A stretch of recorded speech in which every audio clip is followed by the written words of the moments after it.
Everyone, hey, it's Tizzy. So today we're gonna read this book. It's actually one of my favorite books. So I hope you enjoy it as much as I did. So let's get reading. Feel free to pause the video whenever you need to look at the illustrations or pictures and to follow along with the text or writing. So let's just get started. Okay, reading. So all the children know there are monsters in their bedrooms, and at night those monsters will come out and scare them. What children don't know is that monsters are just doing their jobs. Monsters need to scare children and collect their screams. Monsters turn the screams into electricity for the city of Monstropolis, where the monsters live. Early one morning, a furry blue monster named James P. Sully, and his best friend, a one-eyed monster named Mike, were walking through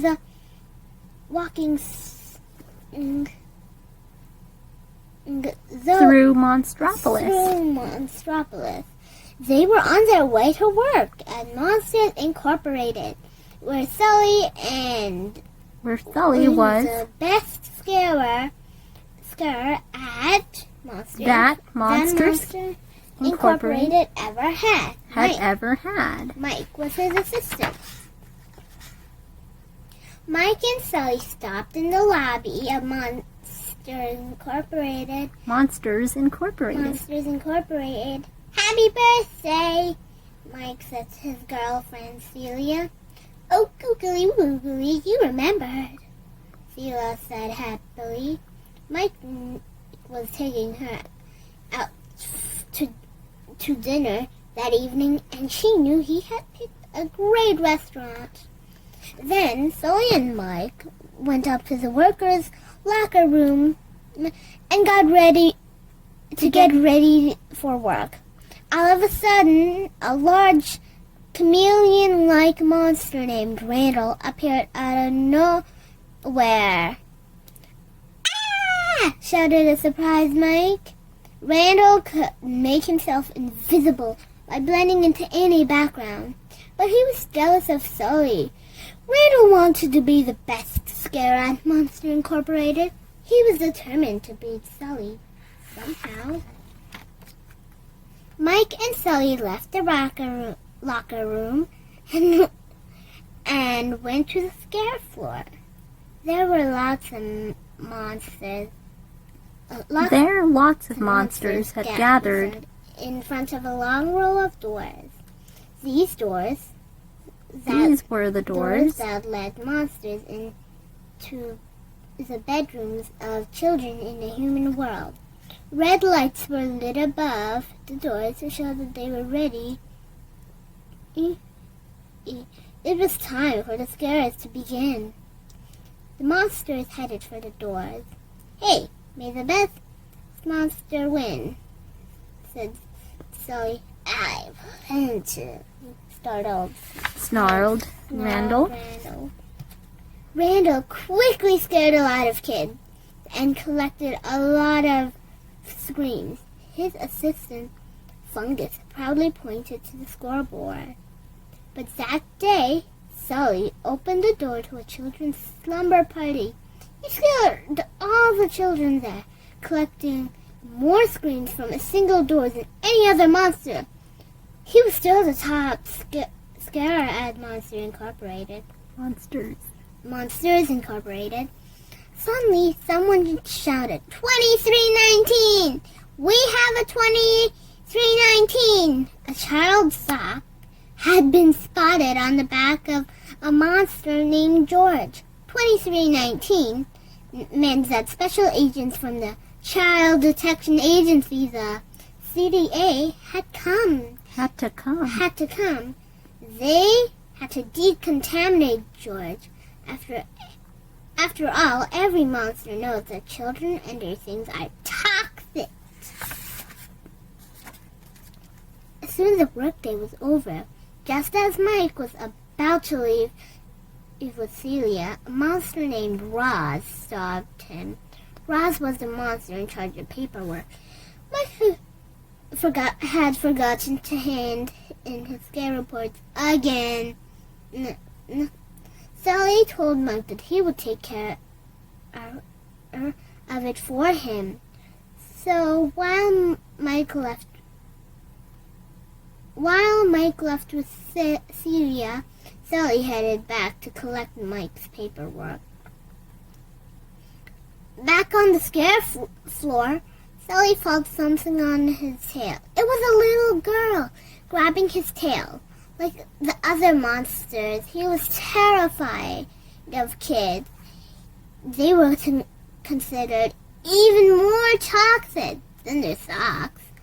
Kids were not allowed in Monstropolis.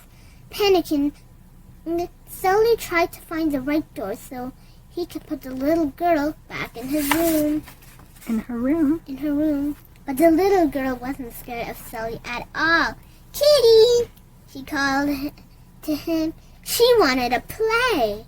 Sally finally managed to put her in the duffel bag. But just then, he spotted Randall. Sally quickly hid. He couldn't let anyone find out about this. Sally didn't know what to do, so he went to find Mike. Mike wasn't happy about having his romantic dinner with Celia interrupted, and he was terrified when the little girl crept out of the bag. He wasn't the only monster. He wasn't the only one. Monsters everywhere began to panic and scream. Mike and Sally managed to whisk the girl away before the CIA agents arrived at the restaurant. See, they're all terrified. There's those three. No one saw Mike and Sally take the children home. But their problems were not over. Helicopters had begun to search the city for the little girl. Mike and Sally tried to come up with a plan to get her back to her own bedroom. In the meantime, they needed to keep her happy, but not too happy. Whenever the little girl laughed, She caused a power surge that lit up all the lights. If that kept happening, it would be easy for the CIA agents to find her. Eventually, the little girl fell asleep. By now, Sally was less afraid of her. He was actually growing fond of her. Perhaps children weren't dangerous at all. After all, Mike, however, wasn't so sure. He couldn't wait until she was back home. The next morning, they disguised her as a little monster and brought her back to Monsters Incorporated. The trio had to walk past their boss, Mr. Waternoose, while he was talking to a CIA agent. Sally quickly headed for the locker room with the little girl. He began to play hide and seek with her. He even gave her a nickname, Boo. "What are you doing?" Mike asked Sally when he entered the room. I'm looking for this kid," answered Sally. "You lost it?" Mike said in disbelief. Asked Mike in disbelief. Suddenly, Boo ran and jumped into Sully's arm. There's Boo. Yeah. Just then, they heard a noise. It was Randall and his assistant, Fungus. The trio quickly hid. Fungus held a newspaper. "It's on the front page," he said. "The child, the one you were after." Randall said to act as nothing had happened and to take care of the machine. Randall would deal with the monster who had let the kid into Monstropolis. Mike and Sully could tell that Randall was up to something. And what? But Mike and Sully had more important things on their mind. They managed to sneak Boo up to the scare floor so they could put her back in her bedroom. They just had to find the right door. Sully was getting ready to say goodbye when he told Mike to wait. He didn't have the right door. What are you talking about? Of course it's her door, insisted Mike. While they were arguing, Boo wandered off. Unfortunately, as Sully and Mike searched for Boo, they ran straight into Randall. So, what do you think of that kid getting out, Sylvan? Pretty crazy, huh? Randall said. Oh, yeah, Sully said slowly. Crazy.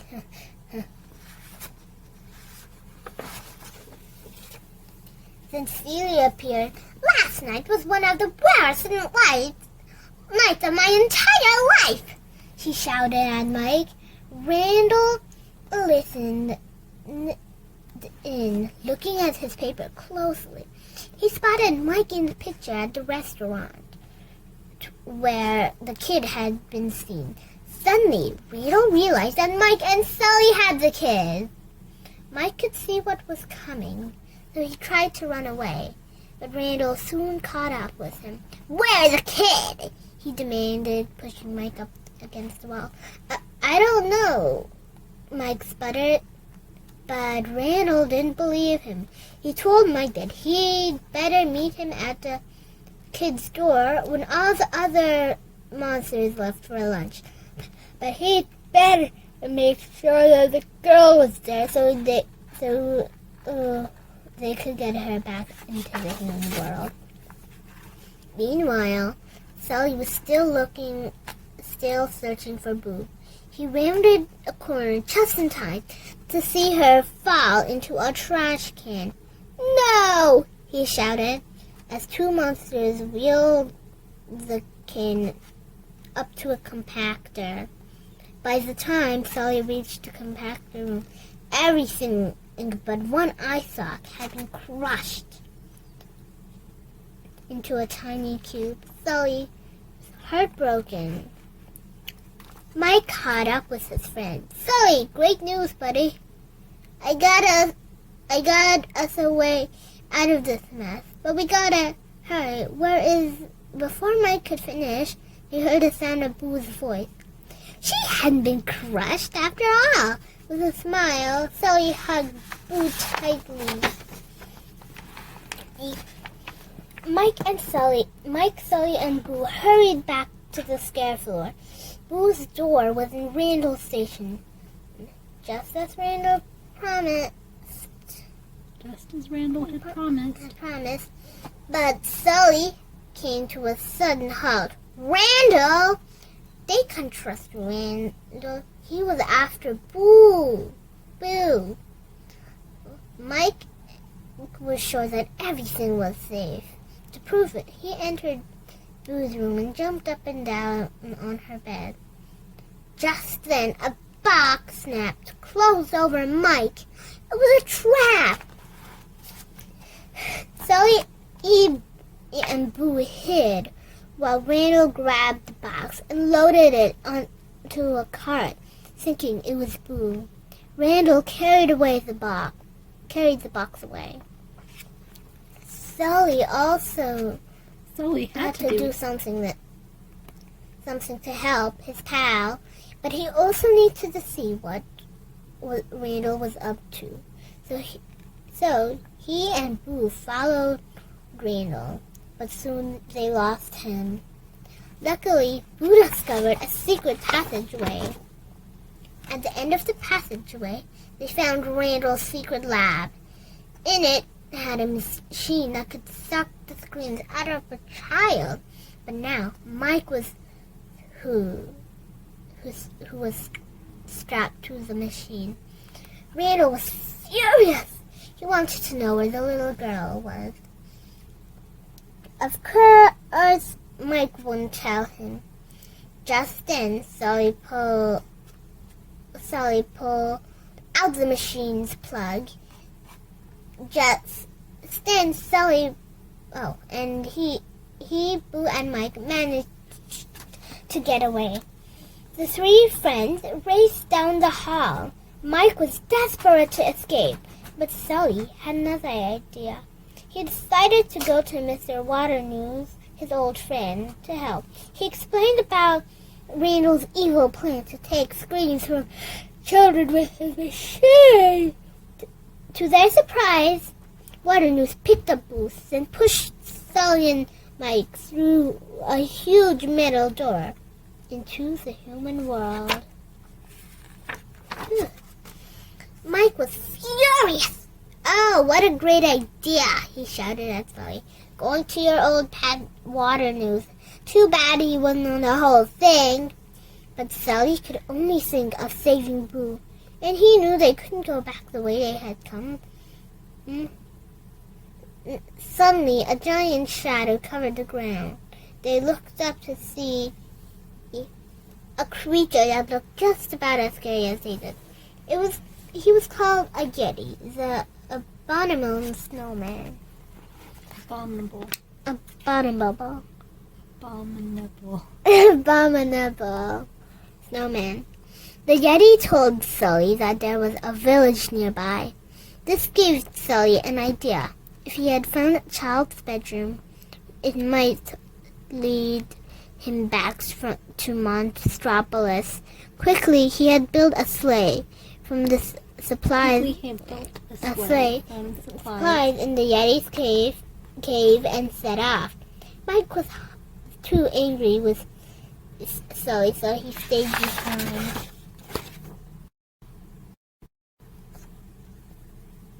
Picture of Sully riding in the cart sleigh? he made up. Yeah, the sleigh he made up out of the supplies in the Yeti's cave. Okay. Now, please read for us again. In no time, Sully found a child's bedroom and was back in Monsters Incorporated. He raced down the passageway that led to Randall's secret lab. Suddenly, Sully heard Boo's frightened voice close by. "Boo, I'm here. Where are you?" whispered Sully.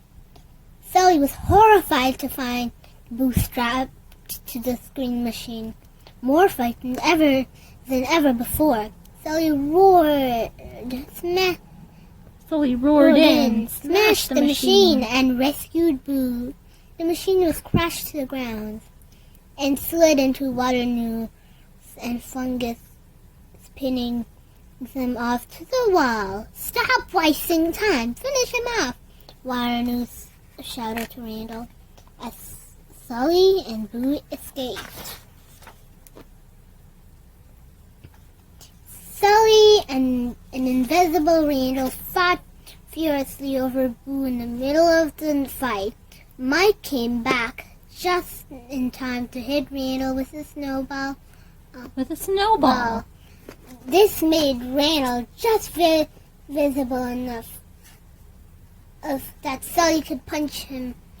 Then Sully ran down the hallway with Mike and Boo. The trio reached the scare floor with Randall right behind them. Then Sully had an idea. They raced up to the moving doorway. Sully told Mike to make Boo laugh. As Boo laughed, all the red door lights lit up. Sully, Mike, and Boo jumped back and forth through the different doors, hoping to lose Randall. But Randall finally caught Boo and fled. Sully followed him and found Boo alone. When Sully ran to her, Randall attacked. Boo was afraid, but she had to help. So she grabbed Randall's tail and bit him. That was all Sully needed. He threw Randall through another door that led into the human world, never to be heard from again. Back on the scare floor, Mr. Waternoose and a group of CDA agents were waiting for them. Suddenly, Mike had an idea. He took Boo's costume and ran as fast as he could. The agents, believing the costume to be Boo, began chasing Mike in the commotion. Sully and Boo managed to get away. Waternoose finally caught up with Sully and Boo. In his anger, he told them that the city of Monstropolis didn't have enough energy, so they had to find an alternative to scaring. He wanted to kidnap kids from the human world and extract their screams with the machine. That was why Randall had been looking for Boo. I'll kidnap 1,000 children before I let this company die, Mr. Waternoose vowed. But Roz turned out to be the CDA boss. Had overheard his confession, and Mr. Waternoose was taken away by CDA agents. Finally, it was time to send Boo home. So he took her to her room and tucked her into bed. Nothing is coming to scare you anymore, right? He said. Boo smiled. Goodbye, Boo, he whispered. Slowly, Sully crossed the door. Crossed to the door. He looked back at Boo, who watched him from bed. Quietly, Sully closed the door behind him. Back in the scare room, 2 CDA agents moved in. They shredded Boo's door and took it away. Sadly, Sully picked up a small piece of the door. At least he had this to remind him of Boo. Mike knew how much Sully already missed Boo. Come on, pal, cheer up, he said as they left Monsters Incorporated.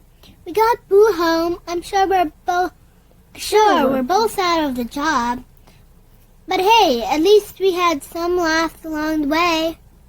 Slowly, a smile spread across Sully's face. Mike just had given him an idea.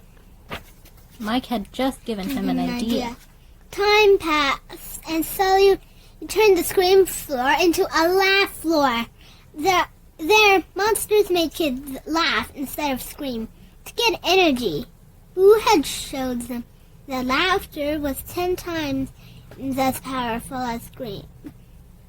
The energy crisis was over in Monstropolis. Still, Sully missed his little friend, Boo. So one day, Mike glued the entire door back together, and that's why Sully could visit Boo whenever he liked. And that's just what he did. The end. Wow, that book was the best. Even better when we read it together. Yeah, I totally agree. Bye. Thank you. Bye.